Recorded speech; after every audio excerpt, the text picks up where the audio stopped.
I think that, in some ways, coming off of a reality TV show for anybody is a challenging journey. I wanted to prove that I'm a person that has more to offer than just drama on a television show. Let's talk about Love Wellness, but also let's talk about Create and Cultivate because you were just part of the Digital Self-Care and Beauty Summit. Why was that a good vehicle for you to sort of use to talk about your company?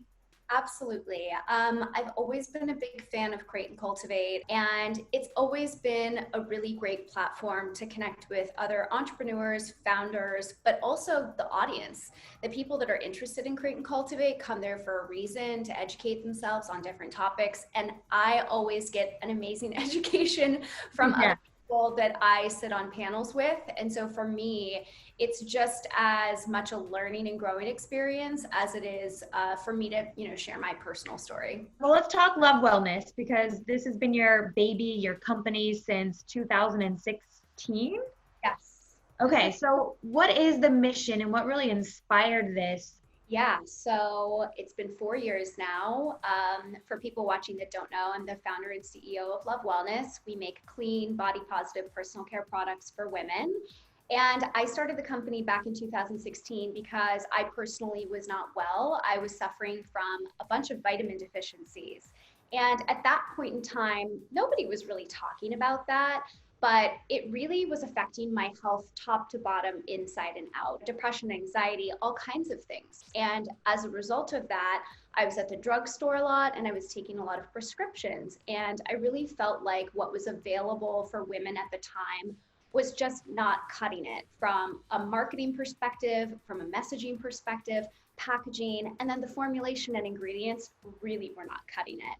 And so I worked with my doctors to kind of create my own path to get better. And it's when I started using products that were more naturally formulated with clean ingredients that I actually did get better. And I thought, there's an opportunity here to do something really meaningful for women. What are some of the biggest women's issues that you feel like aren't talked about enough and what can we do to get that conversation more out there?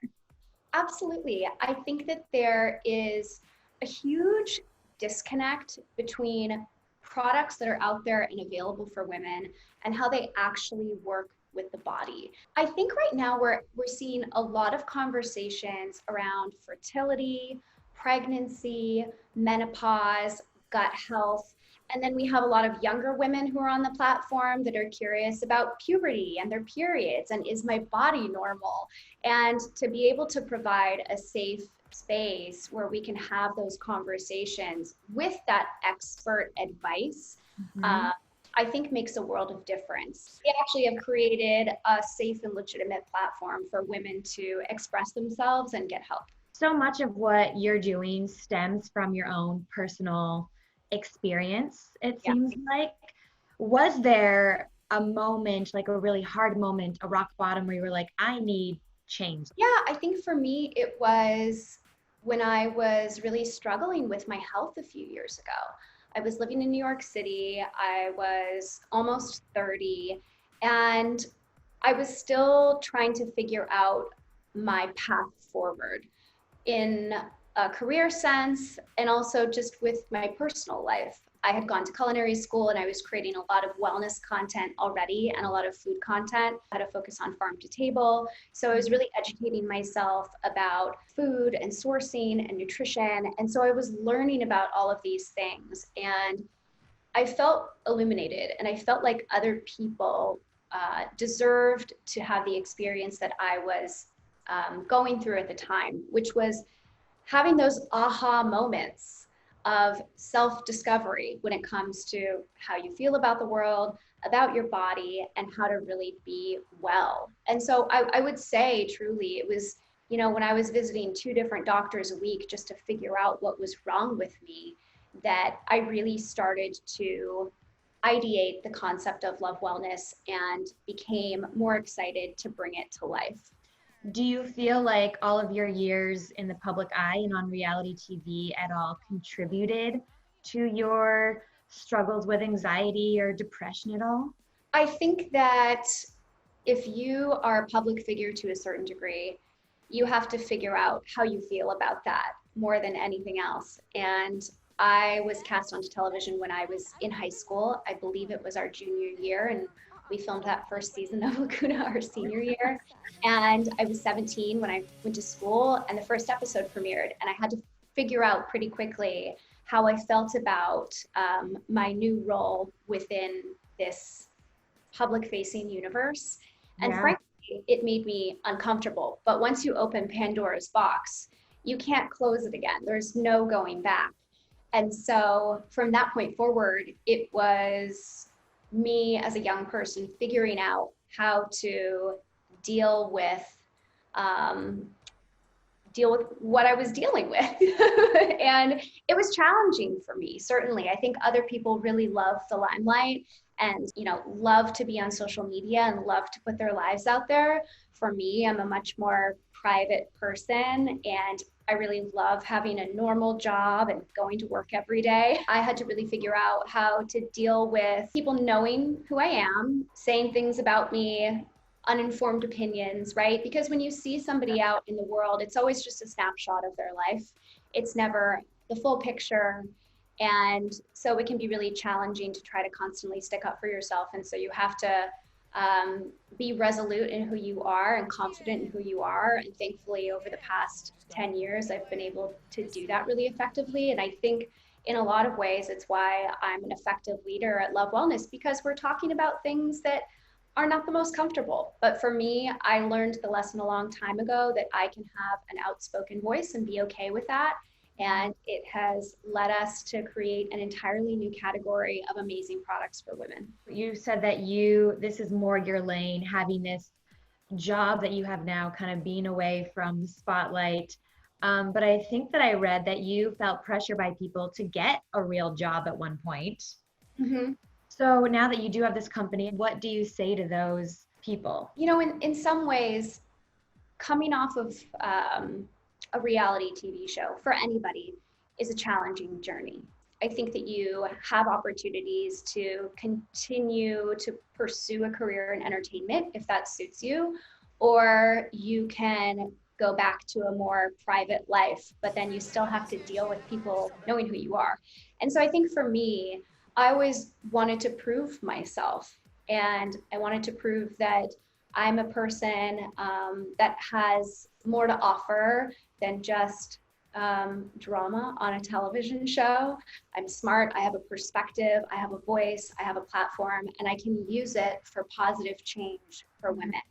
And so I'm elated to be able to do that. Did being on television make it harder to find a normal job, or easier because you were able to forge your own company? Absolutely easier, because I was really able to forge my own path. There's so many benefits that I have personally experienced as a result of being on TV. So I'm really grateful for the experience. Yeah. There's just a lot of personal emotions that you have to work through if you are put into a situation like that. But for me, absolutely. I do have to ask you about The Hills. Of course. Beginnings. Yeah. Did you watch season 1 of New Beginnings? I didn't, no. Didn't? Are you kind of so over that part of your life? I think it's interesting and fun at this point, Yeah. I'm not sure if I would ever participate in anything like that again. I have really created my own path that I'm just so happy to be on.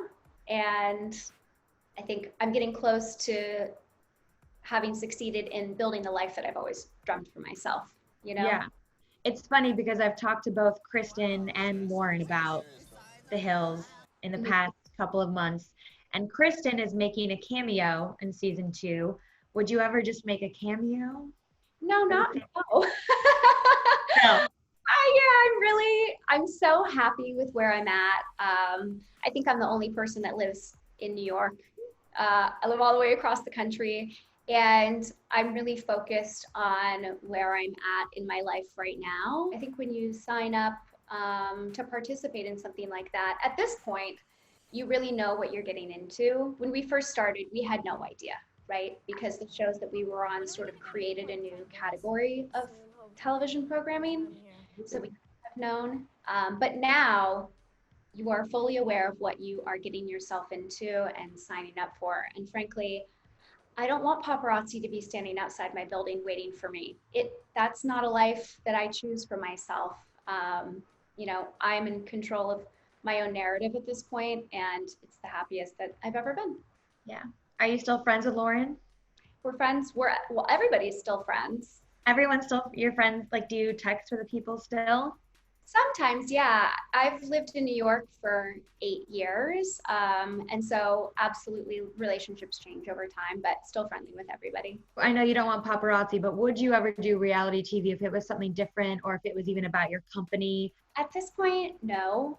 No. We are seeing such incredible growth and success with what we're doing without inviting in cameras or scrutiny or a director's perspective on how they think things should be presented to the world. There's a lot of power in not being on reality television because you're able to control your own narrative. Speaking of controlling your own narrative, and you sort of touched on this earlier, but you are very private on your Instagram. Like, you don't show much of your personal life. It's Is that intentional? Like, are you dating in quarantine right now? I have an interesting relationship with Instagram, sort of the same kind of relationship that people do with their bank accounts where they don't really want to log in and see what's there. So I'm not intentionally not sharing. I just frankly don't think that what I'm doing is like so spectacular that it needs to be put out there. Yeah. Yeah. And the Love Wellness Instagram account does most of my work for me at this point. Okay. That's really, the message and the story that I want to get behind. And so you can see a lot of myself there through the messaging and through what we're trying to do as a brand. Will you ever show the personal aspect of yourself on your own Instagram? Like, if there's a special person?